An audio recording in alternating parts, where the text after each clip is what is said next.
Ce bine e să ai nădejde când totul pare că ai pierdut. Să vezi cuvintele pe buze, chiar dacă glasul este mut. Să înțelegi doar din privirea ce lăcrimează picuri, zeci, că este o rezolvare în toate și peste piedici poți să treci. Ce bine e că nu ești singur când ești bătut de ploi și vânt, că nu te lași străpuns de ură și că te încrezi în sfânt cuvânt, că poți simți în rând cu frații și să mângâi pe cei ce plâng și să întinzi o mână a celor ce sub poveri încet se frâng.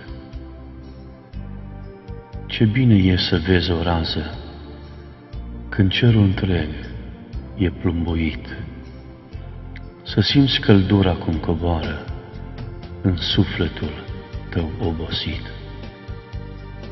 Să ai prieteni ce se roagă și se gândesc mereu la tine și să primești în Duh putere, balsam din sferele divine.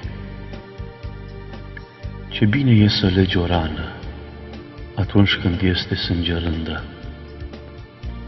să ștergi sudoarea de pe fruntea aceluia ce e nosândă, să dai din darurile tale, să împarți ce ai, că-i de folos. Așa vei semăna, prieten, cu Domnul tău, Iisus Hristos.